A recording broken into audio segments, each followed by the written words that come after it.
Good morning, good day, Church Day, Lord Day. I'm Brother Cesar Capistrano. Muli na naman pong magsishare sa inyo ng Word of God. Ang ating pong topic sa araw na ito, may kasiglahan ka ba? Ano ba ito sa Biblia? Ating pong aalamin yan. Meron po tayo isang talata sa araw na ito. Bago ko po basahin ang talata, tayo po ay manalangin muna. Diyos amang nasa langit, makapangyarihan sa lahat, sambahin ang ngalan mo. Diyos Ama, maraming salamat po sa gabay, biyaya na pinagkakaloob niyo sa amin sa bawat isa sa amin.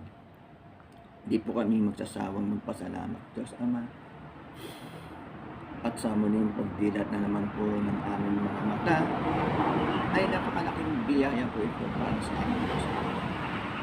Magagampanan na naman po namin aming tungkulin para sa aming sarili, tungkulin sa pamilya, sa trabaho, at patawad po Diyos Ama kung kami ay nagkukulang po sa inyo. Diyos Ama, kaawaan niyo po kami.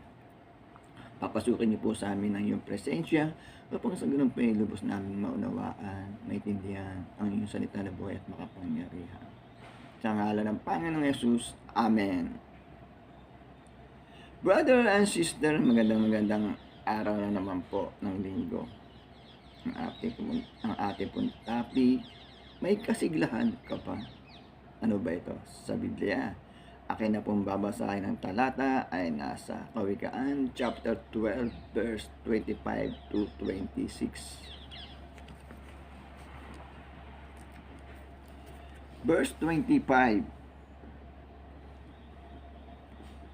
Nagpapahina sa loob ng isang tao ang kabalisahan, ngunit ang magandang balita'y may dulot na kasiglahan.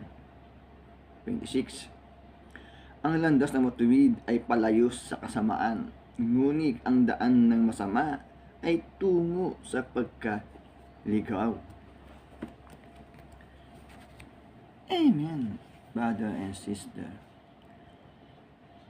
Napakaganda po ng ating nabasa mula sa Biblia.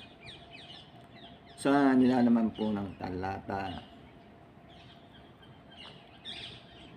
yung kautusan ng ating Diyos Amang nasa langit, ang aral ng ating Panginoong Jesucristo, ay nagbibigay po sigla sa isang pagkatao.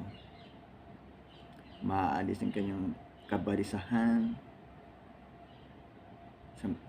maaalis ang kanyang kabalisahan doon sa mga taong nagkikinig ng magandang balita, sumusunod ng magandang balita. Ano ba itong magandang balita na ito, brother and sister? Ito po ay nakasaad, nakasulat, naisalin sa Biblia. Ito pong mga nasa Biblia, mga aral, kautusan ng ating Diyos Amang nasa langit, ay nagbibigay sigla po sa isang tao, sa isa pong nilalang ng ating Diyos Amang nasa langit. Mawawala, mababawasan, maaalis po ang ating kabalisahan doon po sa mga nilalang, mga tao na nagkikinig ng magandang balita. Ito po yung mga kautusan at aral ng ating Panginoong Jesucristo. Doon naman po sa mga nilikha ng ating Diyos Amang nasa langit, mga tao na gumagawa po ng kasamaan, ay wala pong patutunguhan. Ayan po ang nilalaman ng talata. Doon po tayo sumunod, doon po tayo sa tama, doon po tayo sa matuwid, doon po tayo sa kalugod-lugod para sa ating Diyos Amang nasa langit. Upang sa ganun po ay makantam natin na makasama po tayo sa kaharian ng ating Diyos Amang nasa langit. Makantam natin kung ano man mga bagay na ating hinihiling sa ating Diyos Amang nasa langit. Napakaganda po ng ating nabasa. Nabasa po. Kaya po sana ay huwag po tayong manawang kiniig every Sunday. Upang sa ganun po ay magkaroon tayo ng kaalaman, gabay, at control dito sa sanlibutan.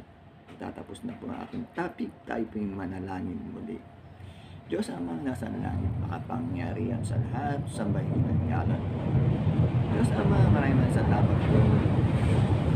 Takot pakinig ng mga Panginoon sa ito ng buhay ng makapangyarihan na nagbibigay lakas po sa aming katawan at spiritual Diyos Ama. Maraming salamat po.